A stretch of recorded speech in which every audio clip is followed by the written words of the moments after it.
የመደመር መንግስት ክፍል 2 ምዕራፍ 7 የመደመር መንግስት በኢንዱስትሪ ኢንዱስትሪያዊነት ግብርናን ማዕከል ካደረገና በሰው ጉልበት ላይ ከተደገፈ የኢኮኖሚ መሰረት ወደ ኢንዱስትሪ መርና በማሽኖች ጉልበት ወደሚከናወን የአምራችነት ኢኮኖሚ የሚደረገውን ሽግግር የሚወክል ነው። አምራች ኢንዱስትሪው ደግሞ ከሀገራት የእድገት ምሰሶዎች አንዱና ከየትኛውም ዘርፍ ይልቅ ለአጠቃላይ የእድገት ግስጋሴያቸው ትልቅ ማሳያ ሆኖ የሚያገለግል ዘርፍ ነው። ዘርፉ ከሌሎች ዘርፎች ጋር በከፍተኛ ቁርኝት ያለው ብቻ አይደለም። የአምራችነት እድገት ደረጃ የሌሎቹንም ደረጃ ይወስናል፣ ያፋፋል ወይም ያቀጭጫል የሚያስብል ነው። አምራች ኢንዱስትሪው ለአንድ ሀገር አጠቃላይ የውስጥ ምርት ከፍተኛ አስተዋጽኦ ያደርጋል ሲባል በቀጥታ ከሚኖረው አስተዋጽኦ በላይ ነው።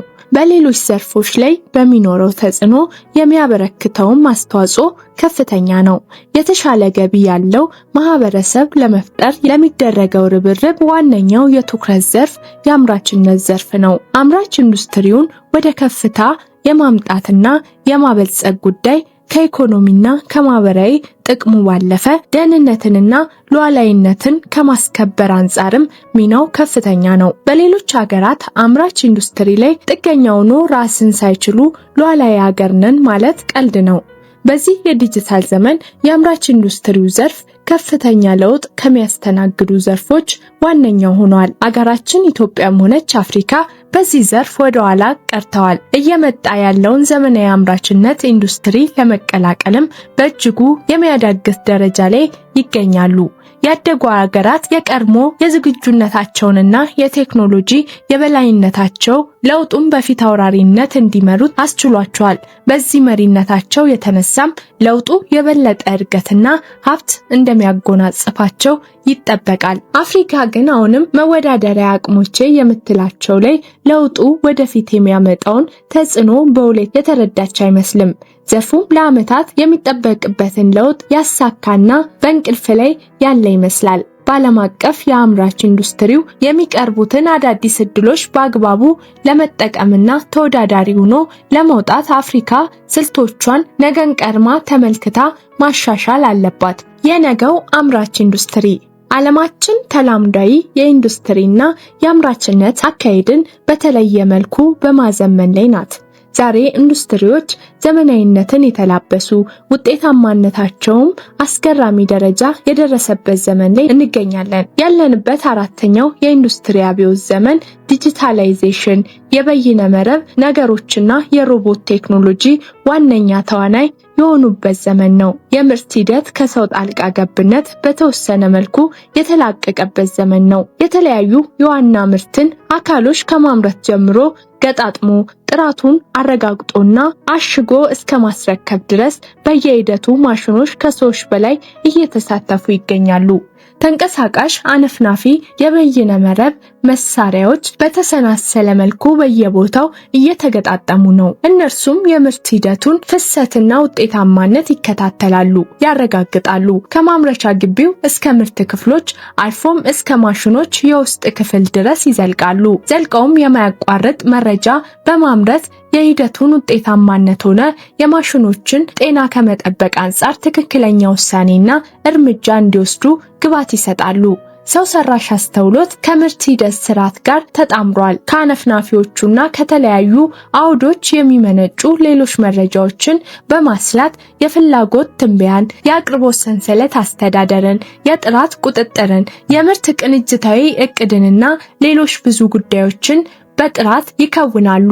በሰው እጅ ሲከወኑ ሳምንትና ወራት የሚወስዱ ጉዳዮች በተሻለ ጥራት በጥቂት ሰዓታት ውስጥ ይጠናቀቃሉ። የአሃዛዊ መንታ ቴክኖሎጂ አጠቃላይ የማምረቻ ዝርጋታውን ከግብዓት ጀምሮ እስከ ፋብሪካ ቅጥር ግቢ ያለውን በመወከል የትክክለኛው ዓለም መንታ ሆኖ ያገለግላል። ከምርት አዳራሾች እስከ ማሽኖች የውስጥ አካል ድረስ አሃዛዊ አቻ ይፈጥራሉ። በዚህም አሰራራቸውና ቅንጅታቸውን ሁሉ አምሳያቸው አድርጎ በመስራት ጥሬ ዕቃዎችን የማይባክኑበትን መንገድ ይከተላሉ።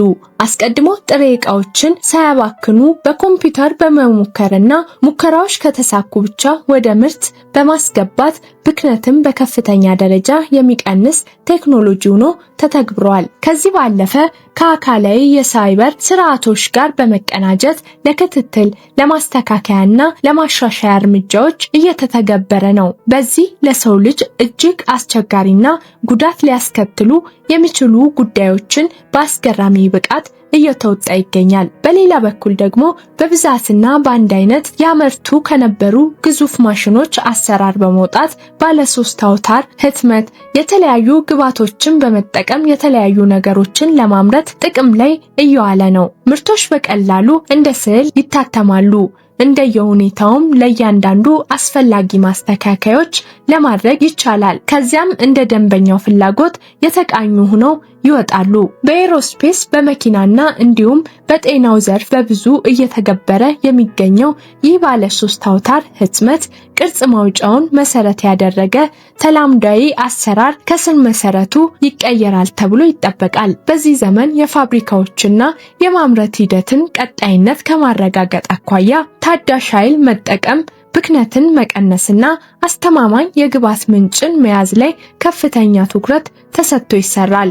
እንዲሁም በአረንጓዴ አመራረት ስልት ምርቶች አገልግሎታቸውን ሲጨርሱ በቀላሉ የሚበተኑ ታድሰው እንደገና ጥቅም ላይ መዋል የሚችሉ አሊያም በቀላሉ ሌላ ምርት ግብዓት የሚሆን ተደርገው እየተመረቱ ይገኛል። ፋብሪካዎችን የተሻለ አድርጎ የመቅረጽ ሂደት በዚህ የሚያበቃ አይደለም። በቀጣይ ቅርብ ዓመታት ብዙ ለውጥ የሚታይበት እንደሚሆን ይጠበቃል። የሮቦቶችና የአነፍናፊዎች ትግበራ አሁን ካለበት ከፊል ሽፋን ወደ ሙሉ ስለሚጠጋ በምርት ሂደት ውስጥ የሰው ልጅ ተሳትፎ በእጅጉ አነስተኛ ይሆናል። የሰው ሰራሽ አስተውሎትና ማሽኖች ከምርት ሂደትና ከጥቂት ሰዎች ጋር ተዋህደው ግዙፍ ፋብሪካዎችን እንደሚያንቀሳቅሱ ይጠበቃል። ሰው ሰራሽ አስተውሎት እንደ ሰው ምሁራዊ ስራዎችን ይማራል፣ ይረዳል። የሰው ሰራሽ ሁለገብ አስተውሎት በራሱ ችግሮችን እየለየ ያስተካክላል፣ እንዲሁም ይጠግናል። አዳዲስ ምርቶችን ይነድፋል። እንዲሁም አዳዲስ የአመራረት ስልቶችንና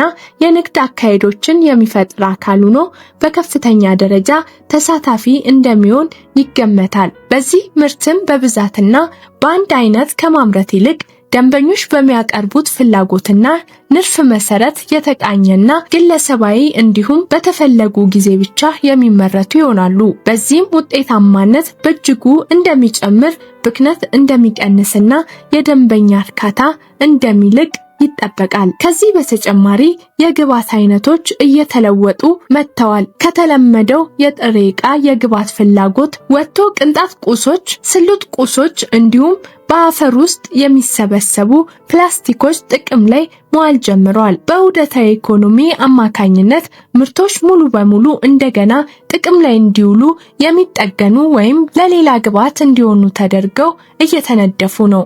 ይህ ሁኔታም የአመራረት ሂደትም ሆነ የኢንዱስትሪያዊነት ጉዞ እንደገና እንዲበየን የሚያደርግ ይሆናል። እንዲሁም ከመሬት ውጪ ያሉ ሀብቶችን የመጠቀምና በሌሎች ፕላኔቶችና ጨረቃዎች ላይ ፋብሪካዎችን መትከል ይጀመራል ተብሎ ይገመታል።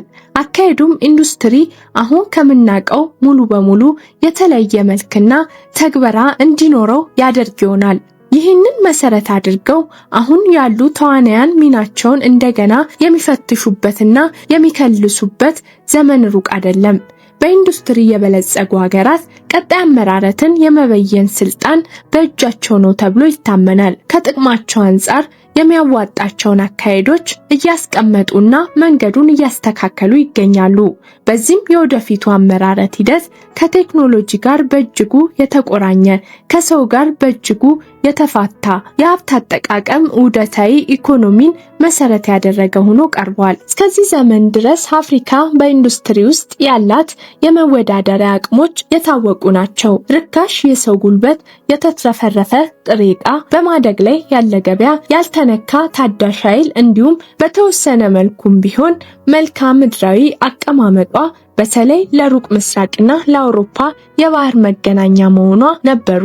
ይሁንና የቀጣይ ትውልድ አምራች ኢንዱስትሪ እነዚህ ነገሮች በተለየ መልኩ ትኩረት ሰጥቶ እየሰራባቸውና ከዚህ በፊት ከሚገኙበት በተለየ መንገድ በማግኘት ከፍተኛ ውጤት እያገኘባቸው ነው። ይህም ለአፍሪካ ትልቅ አጣብቂኝና ፈተና ሆኖ መጥቷል። ለዚህ አንዱ ማሳያ በከፍተኛ ደረጃ የሮቦቶች ተሳትፎ ያለበት ወይም ሙሉ በሙሉ በሮቦቶች የሚንቀሳቀስ ኢንዱስትሪ እየመጣ መሆኑ ነው። በዚህ ውስጥ ደግሞ ርካሽ የሰው ጉልበት ምን አይነት ቦታ ይኖረዋል? ሮቦቶች ደከመኝ ሰለቸኝ ሳይሉ የእረፍት ቀንና ባህል ሳይሉ 24/7 ይሰራሉ። በጥራትም ሆነ በብዛት ውጤታማነታቸውን ከሰው እየበለጠ ነው። ከፍተኛ ጉዳት ሊያስከትሉ የሚችሉ ስራዎችን እንኳን በቀላሉ ሊወጧቸው ይችላሉ። በዚህም የተነሳ ከሰው ድካም አንጻር የተዘረጉ የተለያዩ አሰራሮች በሮቦቶች አውድ የሚቃኙ ይሆናሉ። ወጫቸውም እዚህ ግባ የሚባል አይደለም። ስለዚህ ብዙ ኢንዱስትሪዎች መንገዳቸውን ወደዚህ እያደረጉ ነው። ይህንን ሁኔታ ከግምት በማስገባት አፍሪካ ርካሽ የሰው ጉልበትን እንደ መወዳደሪያ መቁጠር ማቆም ያለባት ጊዜ አሁን ነው። የአፍሪካ ሌላኛው መወዳደሪያ የተትረፈረፈ ጥሬ ሀብት ነው። የውህደታዊ ኢኮኖሚ ሐሳብና ትግበራ እያየለ መምጣት የጥሬ ዕቃ ገበያ ላይ ከፍተኛ ተጽዕኖ እንደሚኖረው ይጠበቃል። ቁሶችን በተለያየ መልኩ እንደገና ጥቅም ላይ የማዋል ቴክኖሎጂ በከፍተኛ ደረጃ እያደገ ነው። እንዲሁም በየትኛውም ቦታ በስፋት ከሚገኙ ቁሶች አዳዲስ የፋብሪካ ግብዓቶችን የመስራት አካሄዶች እየተስፋፋ ነው። ይህም የድንግል ጥሬ ዕቃዎችን ተፈላጊነት በእጅጉ ይቀንሰዋል። አፍሪካ አስቀድማ በገፍ የሸጠችው ጥሬ ዕቃ ደግሞ ጥቅም ላይ ከዋለ በእጇ ያለውን እያረከሰ ይመጣል። ሀብቷ ከዚህ በፊት ያስገኘ የነበረውን ገቢ ሊያስገኝ አይችልም። ድንግል ጥሬ ዕቃን በተመለከተም ህዋን መሰረት ያደረገ አምራችነት ከጨረቃና ከፕላኔቶች እነዚህን ሀብቶች የሚያገኝበት ጊዜ ምን ያህል ሩቅ ነው? በአፍሪካ ከተሜነትና መካከለኛ ገቢ ማህበረሰብ እያደገ ከመሆኑ ጋር ተያይዞ እያደገ ያለው ገበያ አንዱ መወዳደሪያ ነው። ይሁንና ይህንን ገበያ የራሷ የማድረግና በሀገር ውስጥ የተመረቱ ምርቶችን አቅርባ ገበያውን የመቆጣጠር ብዙ ስራ ይጠብቃታል። ይህንን ስራ ለማሳካት የተለያዩ ሀገራዊና ቀጠናዊ ትስስሮችን መስርታለች። ቢሆንም ግን በዚህ ረገድ ካደጉ ሀገራት ዘመናዊና ርካሽ አቅርቦት ጋር ለመወዳደር አቅሟ በእጅጉ የተዳከመ ስለሆነ ገበያዋ የበለጸጉ ሀገራት መናሪያ ሆኗል። አፍሪካ ገበያ ያላት እንጂ የራሷን ኢኮኖሚ የሚያጠናክር አይደለም። ይልቁንም የሚያዳክምና በሌሎች ሀገራት ጥላ ስር እንድትኖር የሚያስገድዳት ሁኔታ ውስጥ ናት። የአምራችነት ዘርፉ ዓለም አቀፋዊ ለውጥ እያስተናገደ ባለበት በዚህ ወቅትና በሚቀጥሉት ጥቂት ዓመታትም ነገሮችን አስተካክላ የራሷን ገበያ በራሷ የምትጠቀምበት በቂ ዝግጅት ላይ አትገኝም። አፍሪካ ታዳሽ ኃይልን በስፋት ለማምረት የሚሆን በተለይም የውሃ፣ የፀሐይ፣ የንፋስና የከርሰ ምድር ሙቀት ኃይል ማመንጫዎችን ለማገንባት የሚያስችል ከፍተኛ እምቅ አቅም አላት። ነገር ግን እነዚህ ግንባታዎች ከፍተኛ መዋለ ነዋይ ስለሚጠይቁ እስካሁን ድረስ በብዛትና በስፋት አልተሰራባቸውም። እነዚህ የኃይል ምንጮች በቀጣይ ኢንዱስትሪያዊነትን ለማሳካት ጥቅም ላይ ሊውሉ ይችላሉ። ይሁን እንጂ ከዚህ በፊት ታሳቢ ስናደርግ እንደነበረው ዓለም አቀፋዊ አውዱ ወይም የውጭ ኢንቨስትመንት ለማምጣት መስህብ ይሆናሉ ከሚለው አንጻር አይደለም። ምክንያቱም ከላይ ካነሳናቸው ሌሎች መለኪያዎች ጋር የተሳሰረ በመሆኑ ብቻውን ለኢንቨስትመንት መስህብ የመሆን እድሉ አነስተኛ ነው። ነገሩ በሀገራት ውስጥ ለሚኖሩ ኢንዱስትሪያዊነት ወሳኝ ከመሆን ጋር የተያዘ ነው። ይሁንና ታዳሽ ኃይሎችን ለማልማት ከፍተኛ ወጪ ያወጣ ሀገር ኢንዱስትሪዎችን ለማስፋፋት የሚሆን ተጨማሪ ሀብት ለማግኘት ይቸገራል። በዚህም በእጅጉ የተጎተተ የኢንዱስትሪያዊነት ሂደት እንደሚጋፈጥ ግልጽ ነው። የአፍሪካ የመሬት አቀማመጥ ለቢዝነስ ኮሪደር ምቹነትስ ምን ያህል ዘላቂ ጉዳይ ነው?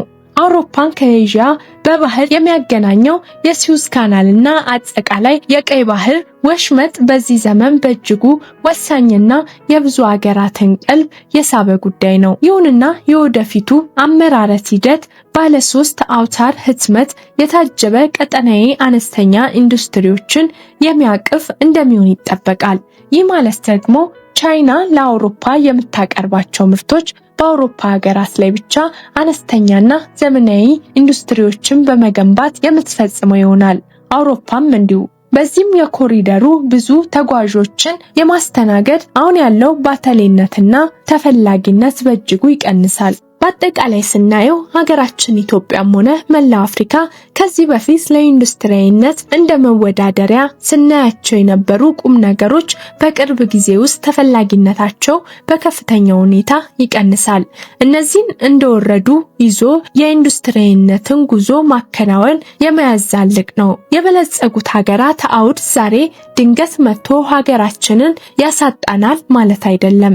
የዘመናዊነት ጉዳይ አይቀሬ ስለሆነ በተሞክሮም ደረጃ በብዙ የሰለጠኑ ሀገራት እየተተገበረ ስላለ ተጽዕኖ እየነካን ነው። ረጅም በማይባል ጊዜ ውስጥም ሙሉ ተጽዕኖ ይገለጣል። በመሆኑም እየመጣ ያለው የኢንዱስትሪ ዘመናዊነት ተጽዕኖ በሚገባ ተመልክቶ አዳዲስ መላዎችን መቀየስ ለነገ የማይባል ነው። ዝግጁ ሆኖ ከመጠበቅና በጊዜ ሀብትን በተገቢው ቦታ ከማስቀመጥ አንጻር የቤት ስራችን ብዙ ነው።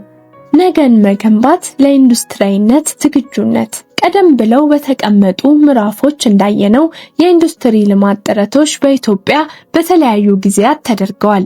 ይሁን እንጂ እነዚህ ጥረቶች በተለያዩ ተግዳሮቶች የተሞሉ ነበሩ። በሀገራችን በቅድመ ኢንዱስትሪ አብዮት የነበረው የምርት ግንኙነትና የኢኮኖሚ መሰረት ከሌሎች የዓለም ሀገራት ጋር ተቀራራቢ ነበር። በተለይ ከጥንት ከአክሱም ዘመነ መንግስት ጀምሮ ከዓለም ስልጣኔ መሪዎች ጋር የሚወዳደርና በዘመኑ ስልጡን የሚባል መንግስት ነበረን። ከአረቢያ፣ ከህንድ፣ ከግሪክና ከሮማ ስርወ መንግስታት ጋር በንግድ የተሳሰረ የራሱን ገንዘብ የሚያትም በኪነ ህንጻና በከተማ ግንባታ እንዲሁም በግብርናና በመርከብ ስራ ከሞላ ጎደል የዘመኑን ቴክኖሎጂ ይጠቀም የነበረ ስልጣኔ ነበረን። የኢትዮጵያ ስልጣኔ ሲጀመር የቀጣይነት ፈተና አለበት። በዚህም የተነሳ ሲወርቅ ሲነሳ ኑሯል። ሁለተኛውም ከአክሱም ዘመን በኋላ በመንግስት ደረጃ ለጥበብ እድል የሚሰጠው ቦታ ቀነሰ። ይህ ደግሞ አዳዲስ ፈጠራዎችን እያደከመ መጣ። በራሱ ሳንቲሞች ሲገበያይ የነበረው ሀገር በአሞሌ ጨው ወደ መገበያየት ወረደ። በዝሆን የሚጎተት ሰረገላ የነበረው ሀገር ወደ አጋሰስ መጓጓዣ ወረደ። በድንጋይ ውቅር ቤት ከመስራት ወደ ሳር ቤት ሄደ። ውሃ የሚቆጥብ መስኖ በድንጋይ ንጣፍ ይሰራ የነበረ ሀገር ወደ ዝናብ ጥበቃ ገባ። ለአፈንጋጭ ሐሳቦች የሚሰጠው ቦታ ጠባብ መሆንም መፈላሰፍና መራቀቅን መፍጠርንና ስርዓት ማሻሻልን በእጅጉ ጎድቶታል። ለዘመናት የችግር አዙሪት ቀጥሎ ኢትዮጵያ በ18ኛው ክፍለ ዘመን በውስጣዊ ችግሮች ስትጠመድ በአውሮፓ የኢንዱስትሪ አብዮት ተቀጣጠለ። በዚህ ሂደት ሀገራችን በኢንዱስትሪ ተስተካካይነት ወደ ኋላ ብትቀርም ለኢንዱስትሪያዊነት መሰረት የሚሆኑ ጥንስሶች በተለያዩ ዘመኖች ተሞክሯል። በመካከለኛው ዘመን በሙገር አካባቢ የነበረው የጋፋቶች የብረት ኢንዱስትሪ መንደር፣ በወላይታ አካባቢ ተፈጥሮ የነበረው የብረት ኢንዱስትሪ፣ በአንኮበር የነበረው የመሳሪያ ኢንዱስትሪ ከ15ኛው መቶ ክፍለ ዘመን ጀምሮ ጥቅም ላይ ውሎ የነበረ በውሃ የሚሰራ ወፍጮ ከጥንቱ የሚጠቀሱ ናቸው። በዘመናዊነት ኢትዮጵያ በአፄ ቴዎድሮስ የጋፋትን የኢንዱስትሪ መንደር ለመመስረትና መድፍ ለማምረት የተደረገው ሙከራ የኢትዮጵያ በኢንዱስትሪ ወደ ኋላ መቅረት የፈጠረው ቁጭት ነው። በአፄ ምኒልክ ዘመን የባቡር፣ የስልክ፣ የኤሌክትሪክና የመንገድ ግንባታዎች መጀመር ኢትዮጵያ ከዘመናዊ ቴክኖሎጂና ከኢንዱስትሪ አስተዋውቋታል። በኢትዮጵያ ኢንዱስትሪያዊነት ጥረት በተደራጀ አግባብ የተጀመረው በአፄ ኃይለ ሥላሴ ዘመን መንግስት ነው። በዚህ ወቅት የኢንዱስትሪ ልማትን ለማሳደግ የ5 ዓመት እቅዶች ተነድፈው ተግባራዊ ተደርገዋል። በዚህ ወቅት የሀገራችን ኢኮኖሚ እጅግ ወደ ኋላ የቀረ ስለነበረ የግሉ ዘርፍ ተሳትፎ አነስተኛ ነበር። ስለዚህም መንግስት በዋናነት የውጭ ባለሀብቶችን እንዲሁም ከስርዓቱ ጋር ቁርኝት የነበራቸውን ግለሰቦች ይዞ በኢንዱስትሪ ልማት ውስጥ ቀጥተኛ ተሳታፊ ሆነ። ከዚህ ባሻገር የኢንዱስትሪያዊነት ጥንስስ ሊሆን የሚችሉ መሰረተ ልማቶች፣ የቴክኒክ ትምህርት ቤቶችና የኢንዱስትሪ ተቋማት ተገንብተዋል። የደርግ መንግስት የይዝ ኢኮኖሚ ስርዓትን በመከተል ኢንዱስትሪዎችን በመንግስት ቁጥጥር ስር አደረገ።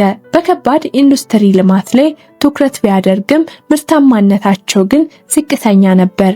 የደርግ መንግስት ኢንዱስትሪን ከማስፋፋት አንጻር ሰፊ ጥረት ቢያደርግም የተከተለው ጫፍ የረገጠ የሶሻሊዝም ርዕዮተ ዓለምና የውስጥ ችግሮች የኢንዱስትሪ ልማት ውጥኖቹን አደናቅፏል። የኢህአዴግ መንግስት የግል ዘርፉን ተሳትፎ ለማበረታታትና የኢንዱስትሪ ልማትን ለማሳደግ ጥረት አድርጓል። የግብርና ልማት መር ኢንዱስትሪያዊነት ስትራቴጂን በመከተል ለግብርና ልማት ቅድሚያ ሰጥቷል። የእድገትና የማዕዶት እቅዶቹ ለኢንዱስትሪያዊነት የተሻለ ትኩረት ሰጥተው ነበር። ነገር ግን የአምራች ኢንዱስትሪ ዘርፉ እድገት አዝጋሚ ስለነበረ ኢንዱስትሪው በኮንስትራክሽን ዘርፍ ላይ ጥገኛ ሆነ። መንግስት ኢንዱስትሪውን ለማስፋፋት ሰፋፊ የልማት ፕሮጀክትን ተግባራዊ ያደረገ ቢሆንም የፕሮጀክት አስተዳደር ድክመት፣ የሰው ኃይል እጥረትና የፖለቲካ ቁርጠኝነት ማጣት የኢንዱስትሪ ልማቱን አደናቅፎታል። ዛሬ ሀገራችን በኢንዱስትሪያዊነት በጣም ጥሩ የሚባል ደረጃ ላይ የምትገኝ ባትሆንም ለጉዞዋ የሚሆን ብዙ መደላደሎችን በተለየ ትኩረት በመስራትና ውጤት በማስመዝገብ ላይ ትገኛለች። እነዚህ የትኩረት አቅጣጫዎች ደግሞ በዋናነት የሀገራችንን አሁድ መሰረት አድርገው የሚሰሩ ናቸው። ከዚህም በተጨማሪ ከላይ በጥቂቱ የዳሰስነውን ቀጠናዊና ዓለም አቀፋዊ ሁኔታዎችን በሚገባ ከግምት በማስገባት የተዘጋጁ ናቸው። በተለመደው ቀርፋፋና ፈጠራ አልባ መንገድ የሚተገበሩ አይደሉም። በመደመራዊና ድር መሳይ መንገድ ትልቅ ለውጥን በሚተልምና በሚያሳካ አኳኋን በዚህ ረገድ የመጀመሪያው የትኩረት መስክ ለኢንዱስትሪያዊነት ምቹ ሁኔታ መፍጠር ነው። ከዚህ አንጻር አስፈላጊ እርምጃዎችን በመውሰድና ዝግጁነታችንን በማጠናከር ላይ እየሰራን ነው። ዝግጁነት ዘርፈ ብዙ ጉዳዮችን የሚይዝ ነው። እያንዳንዱ መደላደል በራሱ አስፈላጊ ቢሆንም ዘላቂና ውጤታማ የኢንዱስትሪያዊነት እድገት ማረጋገጥ የሚቻለው ሁሉም በአንድ ላይ ተቀናጅተው ሲሰሩ ብቻ ነው። በመሆኑም ስራችን ቅንጅታዊ አንድነት እንዲኖረው ማድረግንም የሚጨምር ነው። ለኢንዱስትሪ አስቻይ ሁኔታዎችን ከመገንባት አንጻር መሰረተ ልማቶቻችን በሚገባ ማጠናከርና ለመጪው ዘመን የሚሆን የሰው ኃይል መገንባት አለብን። የአገልግሎት አሰጣጥን ማዘመን ይጠበቅብናል። የጥሬ ዕቃ ዝግጁነት ያስፈልገናል። ከተለያዩ አካላት ጋር የሚያስፈልጉ ትስስሮችን ማጠናከር የግድ ነው። እንዲሁም የህግና የፖሊሲ ዝግጁነት ወሳኝ ነው። በለውጡ ማግስት ከሰራናቸው ስራዎች መካከል አንዱ የአምራች ኢንዱስትሪ ፖሊሲዎችን ማስተካከል ነው። በዚህም ማስተካከያ ኢንዱስትሪው በኢኮኖሚ ውስጥ ሊኖረው የሚገባውን ድርሻ ለማሳደግ ተሞክሯል። በስራ ላይ በነበረው ስትራቴጂና የፖሊሲ አቅጣጫዎች ያልተፈቱ ክፍተቶችን ለመሙላት ተችሏል። እንዲሁም የዘርፉን የመልማት አቅምንና መልካም አጋጣሚዎችን አሟጦ ለመጠቀምና ከዘርፉ ተለዋዋጭ ባህሪያት ጋር የሚመጡ የምርት ስርዓት ለውጦችን ለማስተናገድ ምቹ ሁኔታ ተፈጥሯል። ፖሊሲው የህዝባችንን የኑሮ ደረጃን በተለየ መልኩ ማሻሻልን ተልዕኮ አድርጓል። ወደ ውጪ የምንልካቸው ምርቶችን በተለየ መልኩ ማሳደግና ወደ ውስጥ የምናስገባቸውን ሸቀጦች ደግሞ በሚገባ መተካትን ዋነኛ ግቦቹ አድርጓል። ለዚህ ስኬታማነት የተለያዩ የኢኮኖሚ መርሆችን ይከተላል። እነርሱም በዓለም ደረጃ ተወዳዳሪ የሚሆኑ አምራቾችን ማፍራት፣ እሴት የታከለባቸውንና በአይነታቸው ብዙ የሆኑ ምርቶችን ማምረት፣ እንዲሁም የውስጥ አቅርቦት ሰንሰለትን በሚገባ ማጠናከር ናቸው። ከሁሉም በላይ ደግሞ ሀገራዊና ዓለም አቀፋዊ ለውጦችን ለማስተናገድ ዝግጁና እንደየአስፈላጊነቱ በፍጥነት የሚከለስ ፖሊሲ ይሆናል። ከአምራች ኢንዱስትሪው ዝግጁነት መገለጫዎች መካከል መሰረተ ልማት ዋነኛው ነው። ኢትዮጵያ ለዓመታት በኢኮኖሚ መሰረተ ልማት ላይ ከፍተኛ ኢንቨስትመንት ስታደርግ ቆይታለች። አሁን በግንባታ ሂደት ላይ የሚገኙትን ጨምሮ ከዚህ በፊት የተገነቡት የትራንስፖርትና የቴክኖሎጂ መሰረተ ልማቶች፣ የኃይል ማመንጫዎች፣ የኢንዱስትሪ ፓርኮችና ዞኖች፣ የጉምሩክና ሎጂስቲክ መሰረተ ልማቶች ሀገራችን ለአምራች ኢንዱስትሪው እድገት ያሳካችው ዝግጁነት መገለጫ ተደርገው የሚቀርቡ ናቸው። የኤሌክትሪክ ኃይል አቅርቦትን ለማስፋፋት ባለፉት ዓመታት ሰፊ ኢንቨስትመንት ተካሂዷል። ለአምራች ኢንዱስትሪው የሚቀርበው የኤሌክትሪክ ኃይል አቅርቦትም ከፍተኛ ለውጥ አሳይቷል። የህዳሴ የኃይል ማመንጫን ጨምሮ ሌሎች በጅምር ያሉና በሚገባ አገልግሎት እየሰጡ ያልነበሩ ማመንጫዎችን ወደ መስመር ለማስገባት ተችሏል።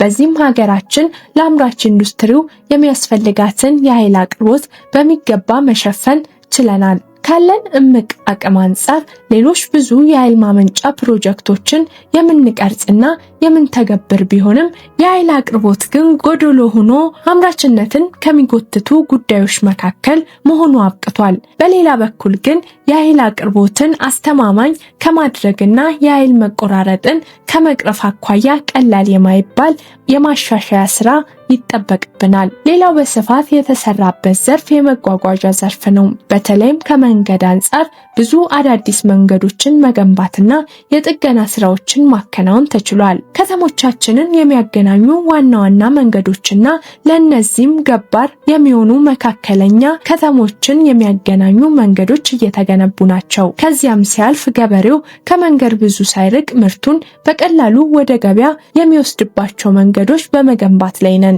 ይሁንና የትራንስፖርት መሰረተ ልማት ከጥራት ከቅልጥፍናና ከወጪ አኳያ የአምራች ኢንዱስትሪው በሚፈለገው ደረጃ ላይ ደርሷል ማለት አይቻልም። በአጠቃላይ ከትራንስፖርት መሰረተ ልማት አንጻር የበለጠ መስፋፋት፣ ጥሬ ዕቃዎች ባለባቸው አካባቢዎች ዘንድ ተደራሽ መሆን፣ ሁሉንም የኢንዱስትሪ ዞኖች ማገናኘት፣ ደረቅ ወደቦችን ማስፋፋትና ለባህር የበለጠ መቅረብ ያስፈልጋል። ጠንካራ የሎጂስቲክ ስርዓት ጥሬ ዕቃና የተመረቱ ምርቶችን ለማጓጓዝ ወሳኝ መሆኑ ይታወቃል። ከዚህም አኳያ ሀገራችን ባለፉት ዓመታት በሎጂስቲክ ዘርፉ የተሰሩ የሪፎርም ስራዎች መሻሻሎችን አሳይታለች። ቢሆንም የትራንስፖርት ሁኔታ ቀልጣፋ ለመሆኑ የምርት አያያዝና ማከማቻ ስርዓት አለመዘመን ችግር ሆኖ ቆይቷል። ለኢንዱስትሪ መሰረት በሆኑ ቴክኖሎጂዎች አኳያም ባለፉት ጥቂት ዓመታት ብዙ ነገሮችን ማሳካት ችለናል። በይነ መረብን በመላ ሀገራችን በማዳረስ ዙሪያ ካለን ስኬት በተጨማሪ ደረጃቸውን የጠበቁ የመረጃ ቋቶችን ገንብተናል። ዘርፉን ለግል ባለሀብቶች ክፍት በማድረጋችን የተለያዩ አገልግሎቶችን ማስተናገድ የሚችሉ የመረጃ ቋቶች የገነቡና አመርቂ ውጤቶችን እያስመዘገቡ ያሉ ተቋማት ተፈጥረዋል። ተቋማትን ከማዘመን አንጻርም ከፍተኛ ርብርብ እየተደረገ ይገኛል። ለማዘመን የሚውሉ ሶፍትዌሮችን ከማልማት አንጻር የውስጥ አቅማችንን በከፍተኛ ደረጃ እየተጠቀምንና በተለየ ትኩረትና ክትትል ከፍተኛ ውጤት እያገኘን ነው። የሰው ሰራሽ አስተውሎትን ወደ ስራ ከማስገባት አኳያም ቴክኖሎጂው የሚኖረውን ከፍተኛ ተጽዕኖ ግብዓትነት ከግምት ያስገባ እንቅስቃሴ እያደረግን ነው። በዚህም በተለያዩ ተቋማት አገልግሎት እየሰጡ ያሉ የምርምር ውጤቶችን ማፍራት ችለናል። በዚህ ሁሉ ውስጥ ደግሞ የቴክኖሎጂ ደህንነትን ዋነኛ ጉዳይ እንደመሆኑ በሳይበር ደህንነት ዙሪያ ወሳኝ አቅሞችን እየገነባን እንገኛለን። የዚህ ሁሉ ቅንጅት የዲጂታል ኢኮኖሚ ግንባታችን እንዲሰምር እያደረገው ይገኛል። በአጠቃላይም ከቴክኖሎጂ አንጻር ብዙ ርቀት መጓዝ ቢጠበቅብንም በቅርብ ዓመታት ውስጥ የተለምነውን የኢንዱስትሪያዊነት ጉዞ ለመደገፍ የሚችል ዝግጅት አለ ማለት ይቻላል። በኢንዱስትሪያዊነት ጉዞ ውስጥ ዘመናዊ የአገልግሎት ዘርፍ ወሳኝ ምሰሶ በመሆን የኢንዱስትሪያችንን ስኬት ያረጋግጣል። ይህ ዘርፍ ለአምራች ኢንዱስትሪው ዘርፍ የሚያቀርበው ድጋፍ እጅግ ከፍተኛ ነው። ያለው የብስለት ደረጃ የኢንዱስትሪዎችን ተወዳዳሪነት ይወስናል። እንዲሁም የራሱ ብስለትን በኢንዱስትሪያዊነት ፍጥነትና ጥራት ይወስናል። የኢትዮጵያ የኢንዱስትሪያዊነት ስኬት የሀገሪቱን ኢኮኖሚ ከግብርና ወደ ዘመናዊ አምራችነት በማሸጋገር ብቻ አይወሰንም።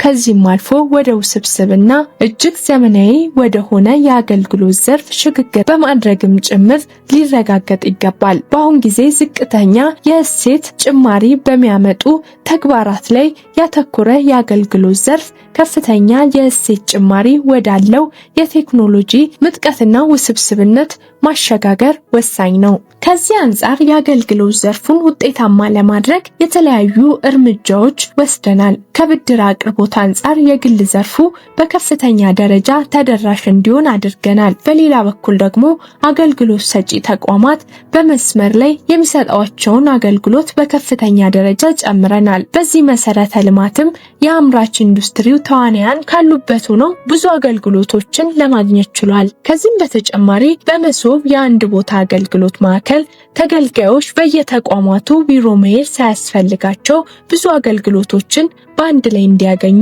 አድርገናል። ይሁንና ዘርፉ እያደገ ቢመጣም ለአምራች ኢንዱስትሪው የሚሰጠው ድጋፍ አሁንም ውሱን ነው።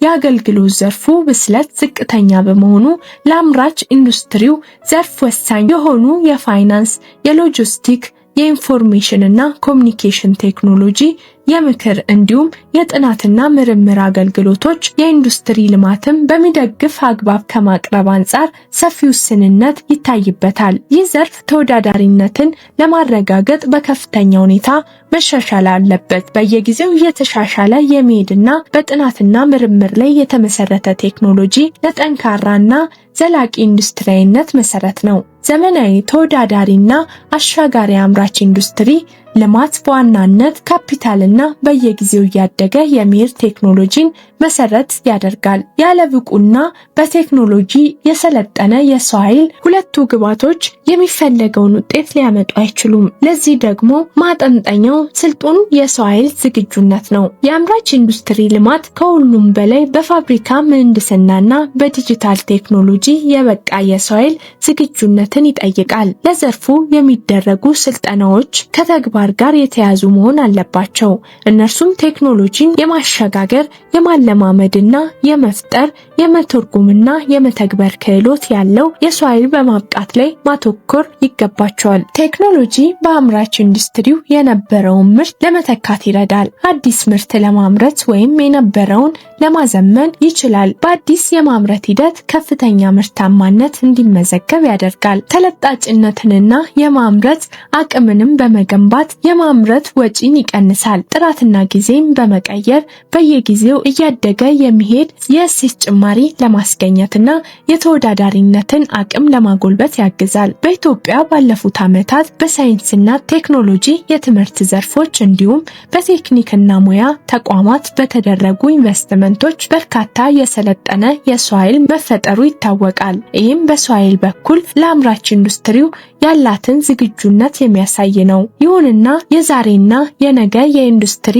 ደረጃን ታሳቢ ስናደርግ በትምህርትና ስልጠና ታግዞ ለስራ ዝግጁ የሆነ የሰው ኃይል ቁጥር በኢትዮጵያ ዝቅ ያለ ነው። ክህሎት ያለው የሰው ኃይል በበቂ ሁኔታ አለመገኘት የሀገራችን የአምራች ኢንዱስትሪው ማነቆ ሆኖ ቆይቷል። በተለይ በከፍተኛ ትምህርትና በቴክኒክና ሙያ ስልጠና ተቋማት ትምህርታቸውን ተከታትለው ወደ ስራ ዓለም የሚገቡ ሰልጣኞች በተግባር የተደገፉ ስልጠና አግኝተው እየወጡ አይደለም። በዚህ የተነሳ ክህሎታቸውን በተግባር የነጠረ ባለመሆኑ ዘመናዊ ኢንዱስትሪን ለመገንባት በቂ አይደለም። ከቴክኒካዊ ክህሎት ባለፈ ዘመኑን የሚመጥን የኢንዱስትሪያዊነት ባህል ወሳኝ ነው። የኢንዱስትሪ መስፋፋትን የሚሻ ማህበረሰብ ቀጣይነት ያለው የባህል ተሐድሶ ያስፈልገዋል። በኢንዱስትሪያዊነት ፋና ወጊ ማህበረሰቦች አስፈላጊውን ፋይናንስ ቆጥበው ቴክኖሎጂውን ራሳቸው ፈጥረው ጊዜን በአግባቡ ተጠቅመው ዛሬያቸውን የልጆቻቸው ነገ ላይ አውለው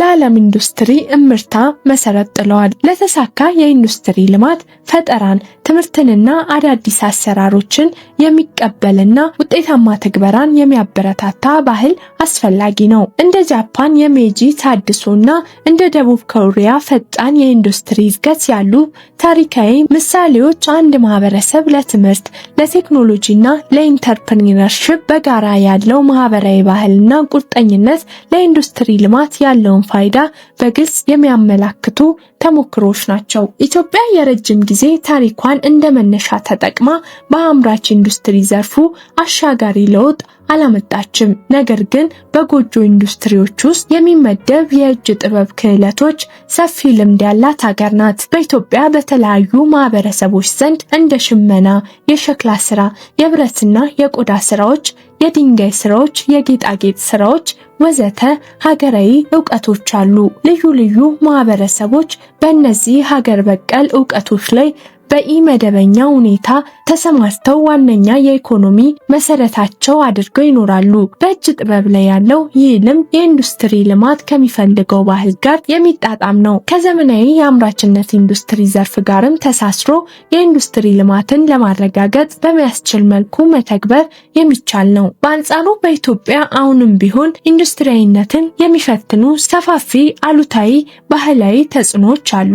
በጥበብ እድ ላይ የተሰማሩ ዜጎችን ማግለል፣ ዕውቀታቸውን በጥናትና በምርምር ያለመደገፍ፣ ለባለ ክህሎቶቹ ተገቢውን የፖሊሲ የቦታና የካፒታል ድጋፍ ያለማድረግ ክፍተቶች ዙሪያ እየሰራን ነው። ከዚህ ባለፈ በተለያዩ አካባቢዎች ዜጎች ለስራና ለጊዜ ያላቸውን አመለካከት ለኢንዱስትሪ ልማት ምቹ አይደለም። በኢትዮጵያ የዜጎች የቁጠባና ኢንቨስትመንት ባህል አሁንም ደካማ ነው ማለት ይቻላል። ብዙሃኑ ዜጋ ያለውን ውስን ሀብት ለአጭር ጊዜ ፍላጎት ለማሟላት የመጠቀም ዝንባሌ አለ። እንዲሁም ምርትና ምርታማነት ለሚጨምሩ ኢኮኖሚያዊ እንቅስቃሴዎች ሳይሆን እንደ ማህበረሰብ እሴታቸው ከፍ ተብሎ ለሚታዩ ማህበራዊ ኩነቶች ሀብትን የማዋል አዝማሚያ ይታያል። በአጠቃላይ በሪፎርሙ የፖለቲካዊ ኢኮኖሚ ፈተናዎች፣ የማክሮ ኢኮኖሚ ስብራቶች፣ የፖሊሲ መዛነፍና የቢዝነስ አካባቢ ችግሮች መፍትሄ እንዲያገኙ እየተሰራ ነው። በ10 ዓመቱ እቅድና በሀገር በቀል ሪፎርም ለአምራች ኢንዱስትሪ ዘርፍ እድገት ግልጽ አቅጣጫ ተቀምጧል። ግብርና በቴክኖሎጂ እንዲደገፍ፣ ማዕድን ለሌሎች ዘርፎች መሰረት እንዲሆን፣ ዲጂታል ኢኮኖሚ እንዲገነባ ትኩረት ተሰጥቷል። የግል ዘርፉ ተሳትፎ እንዲጨምር ተደርጓል። ከዚህ በተጨማሪ የመንግስት የልማት ድርጅቶች ሪፎርም ተደርገዋል። ቴሌኮም፣ ባንክ፣ ሎጂስቲክ፣ ኢነርጂና ሌሎች ዘርፎች ለግል ኢንቨስትመንት ክፍት ሆኗል። የግል ዘርፉ ተወዳዳሪ እንዲሆን የፕራይቬታይዜሽን ስራዎች ተከናውነዋል። የትራንስፖርት፣ የፋይናንስና የንግድ ዘርፎች ተከፍተዋል። የነባር ኢንዱስትሪውን ምርታማነት ለመጨመር አዲስ ኢንቨስትመንትን ለመሳብና በገቢና በውጪ ምርት ላይ ትኩረት ለማድረግ ተሰርቷል። በአጠቃላይ ዋና ዋና ጉዳዮች ላይ አተኩረን በመስራታችን አመርቂ ውጤቶችን አስመዝግበናል። በዚህም የተነሳ የሀገራችን የኢንዱስትሪ ግንባታ ዝግጁነት ደህና የሚባል ደረጃ ላይ ደርሷል። ነገር ግን አመርቂ አይደለም። ስለዚህም ያሉንን ጠንካራ ጎኖች አጠናክረን መቀጠል አለብን። ክፍተቶቻችንን ደግሞ ለይተን መሙላት ይጠበቅብናል። በመሆኑም በኃይል አቅርቦት፣ በማጓጓዣና በቴክኖሎጂ መሰረተ ልማቶች ግንባታና ዝግጁነት ዙሪያ ያስመዘገብናቸው ውጤቶች በማስቀጠል ሊመጣ ያለውን የኢንዱስትሪ እድገት በሚመጥን መልኩ ማስኬድ ይጠበቅብናል። በሌላ በኩል ደግሞ በእነዚህ መሰረተ ልማቶችም ይሁን በሌሎች የበለጠ ወደ ኋላ በቀሩ ጉዳዮች ዙሪያ ልዩ የሆነ ትኩረት ልንሰጥ ይገባል። በዚህ ትኩረት ለኢንዱስትሪ ልማታችን እንቅፋቶችን ማስወገድና መደላደል መፍጠር የዚህ ትኩረት መስክ ዋነኛ ግብ ነው። ሁለተኛው የትኩረት መስክ መደላደሎችን ተንተርሰው የምንገነባውን ኢንዱስትሪ ማዕከል ያደረገ ነው። እርሱም በሚቀጥለው ክፍል ይብራራል።